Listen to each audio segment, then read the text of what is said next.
I thought I'd just run a quick video. Someone the other day on one of the forums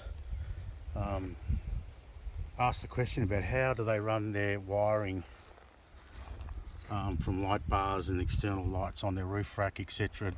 How do they get them down in the cab? And one way to do it obviously is to use those what do they call them? They're like those little plastic grommet things that are waterproof. There's a name for them. It escapes me at the moment, but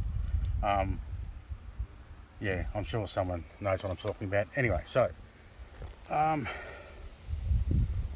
had a look at my wiring, and you can see that I've got wiring, and I've actually pulled it out. That's why the silicon's not stuck, but there's wiring here, and you'll notice that I've run it down this drain channel here.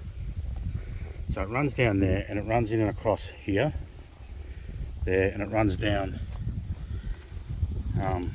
inside the bonnet. So I haven't drilled any holes. I've got no little holes. I've got no holes in the roof. I've got no little grommet things, whatever you call them. Now, it's worth noting that this channel here, this here actually pops off, and you can either do it with a screwdriver or a tool. So what happens here is you just stick it in here and you pop it back, and this comes off, right? It just comes off. You feed this down in behind it. See how I've fed it down in behind it, and it fits all in the way in there. And if I get in there close enough, I don't know if you'll see it in behind there, probably not, no focus, change the angle, but it actually fits in there behind there. And then you clip this silver chrome piece of back over the top, and it keeps it in place. And then all you really do up here is you maybe just chuck a bit of silicon just into here, but I don't even have it silicon, and it just sits there perfectly.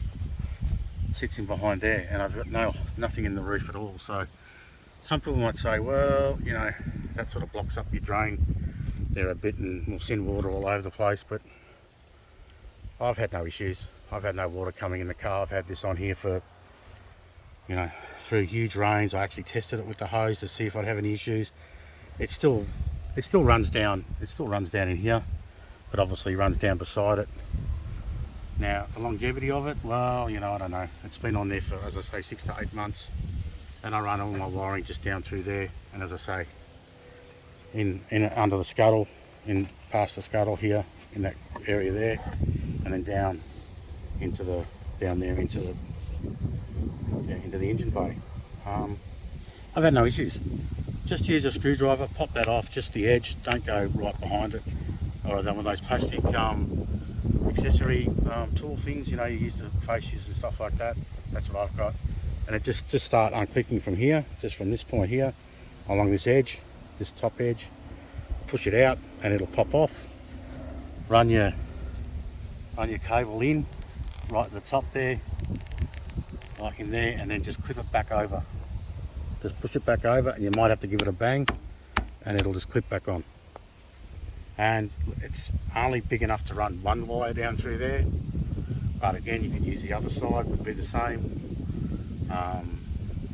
You know, so you've probably got 2 spots you can run cabling down through it without having to put they call them glands. That's what they are. I thought I'd get it. So those little glands they put in the roof there, that, you know, you screw them up and but you drill a hole in your roof. If that's okay, then go right ahead. But you know, in my case, I just use that, and that's fine. I've had no issues, no water coming in the window, the car, in the doors, nothing. It just seems to run off wherever it wants. And I mean, you know, okay, if that's helpful, give me a like. Any questions, again, chuck in a comment. Sort of, if you do like, if it is helpful, like it, because then, you know, I know that these videos aren't for nothing and that people are getting some use out of them. As always, it's a guide. It's what I've done. You know, some people would say don't do it. That's fine. It's, you know, everything I show is I've taken, you know, I've thought about it, and, you know, from a safety perspective and everything else. But, you know, this is just some silver trim. Can't be anything too heavy there, right? Okay, anyway, thanks. See ya.